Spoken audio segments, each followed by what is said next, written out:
dito po tayo kumikita in LiveGood. We have the fast and slow way of earning. So sa fast way, babayaran tayo ni LiveGood ng $25 sa bawat bagong subscriber ng company na manggagaling sa atin. So we are an affiliate, so we only promote the company. If magustuhan yung platform natin, then kikita ka. Pero uulitin ko lang po, di po tayo dito required kumuha ng other subscribers or affiliates for the company. Pero every time na makakuha tayo ng new subscriber, kahit saan man sa mundo, kikita tayo ng $25 each. But wait, there's more. For example, meron kang 10 kaibigan. And this is you. Sa lahat ng makuha mong subscriber or affiliate for the company, kikita ka ng $25, di ba? Di pa nagtatapos doon. Dahil pag ang affiliate mo mismo ang nakakuha din ng new subscriber, ay kikita ka ulit ng another $5. And so on and so forth. So tuloy-tuloy lang kikita and kikita ka. So kikitain mo yan every week. And meron din naman tayong tinatawag na slow way of earning. So this time, kikita tayo ng dividends from the subscribers of the company kahit wala kang makuhang subscribers. But from the word itself, slow, mabagal kasi monthly ang kitaan. Hindi katulad nung kanina, weekly. So paano yan? Meron tayong tinatawag na monthly matrix commission. So matrix commissions are $0.25 from each active member that pays their monthly membership of $9.95 or in peso, 500 plus, depende sa palitan. So ano ibig sabihin nun? So sa monthly matrix commission in which kikita ka ng $0.25 mula sa lahat ng active subscribers under ng organization mo. So here's an example. So sa lahat ng company, may tinatawag tayong organization or structure. So kahit sa government, meron yan. Kahit sa opisina nyo, merong CEO, President, Vice President, Board of Directors, Managers, Supervisors, employees, security, maintenance staffs, or janitor, etc. So, for example, this is you. Okay? Wala kang sariling affiliate or subscriber.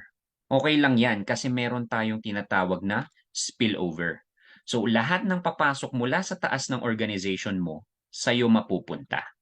Okay? So, for everyone under your organization, kikita ka ng $0.25 or 13 pesos depende sa palitan. Okay? So, parang maliit siya, di ba? Pero imagine mo if 100 na subscribers yan. That's 1,300 pesos in a month. Okay na, di ba? What if 1,000 na tao yan, 1,000 subscribers. That's 13,000 pesos. Di na masama considering na wala kang ginawa. Nag-subscribe ka lang, meron ka ng monthly income na pang dagdag gastusin. So, imagine mo na lang kung umabot ng 8,000 yan. So, let's say in a few months, 8,000 times 13 pesos, that's like 100,000 monthly.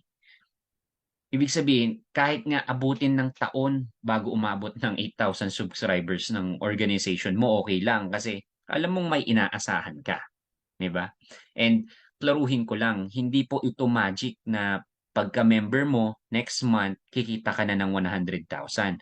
Wala pong gano'n. Puwede mong gawin 'yon sa fast way to earn, yung pinakita ko kanina. 'Yun posible po talaga, kitain yung 100,000 per month. Pero since this is the slow way of earning, mabagal po talaga siya dahil monthly. Bigyan ko kayo ng example. Okay? So, ito yung example ng isang affiliate na walang invite or wala siyang naging subscriber. Okay? For example, so February. So February wala siyang kinita. So because yan pa lang yung kaka-start pa lang niya ng business eh. So pagdating ng March, kumita siya $2. $2, sabihin natin nagkaroon siya ng 8 na subscribers. Kaya kumita siya ng $2. And after a month, pagdating ng May, kumita siya ng $38. Pagdating ng June, kumita siya ng 118. Pagdating ng July, 238.75. And pagdating ng August, $312.88 na. So, pansinin niyo yung trend. Palaki ng palaki, di ba? Because the company keeps on growing. So we have been tagged as the fastest growing company in the Philippines today. So expect po natin na lalaki at lalaki pa yung monthly income natin. Mabagal man, pero sigurado, 'di ba?